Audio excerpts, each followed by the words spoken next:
Welcome back. Britain was built on the backs and souls of slaves. The UK owes a debt to descendants of enslaved people and to taxpayers whose money was used to compensate slave traders and owners. Written by Imran Khan. Some years ago, I found myself face to face with the statue that has become the most controversial in Britain after protesters, in solidarity with the Black Lives Matter movement, tore it down and dumped it into a river on Sunday.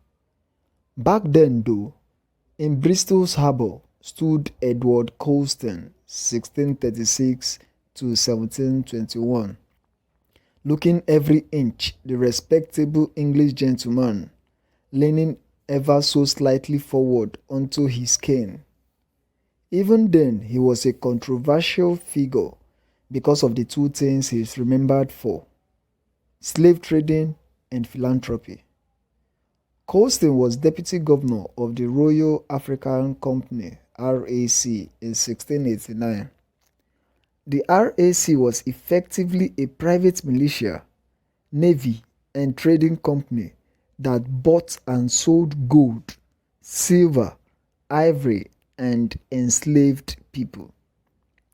Colston transported enslaved African men, women and children to Bristol, where they were branded with the logo of the RAC, much as you would do to a cattle.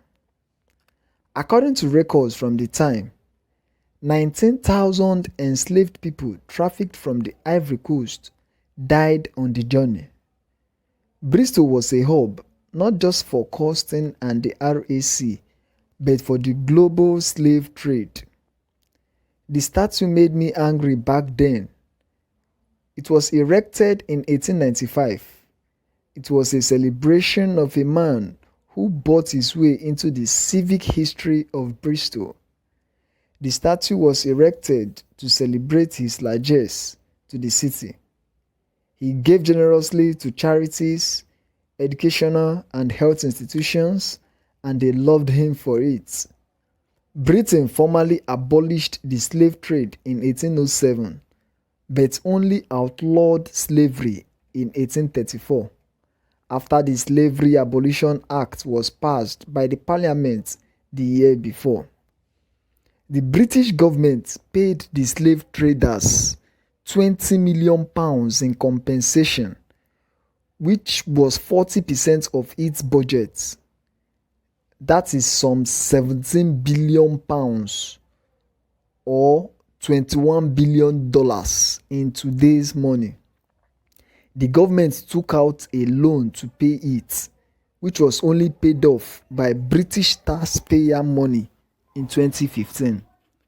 That means that living taxpayers in the UK, including descendants of enslaved people, paid billions of pounds to slave traders to stop them from trading in human lives, and to slave owners for the loss of their property. Yes, the British government, using public money, paid slave owners, but not those who were enslaved. Among those paid were ancestors of several prime ministers, including David Cameron. John Gladstone, the father of William Gladstone, who served as prime minister 4 times during the 19th century, received compensation of £106,769. That is the equivalent of £83 million today.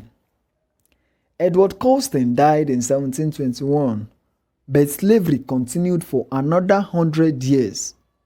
London, Bristol and Liverpool, which were hubs of the slave trade, became wealthy and powerful. The backs and souls of enslaved people built Britain.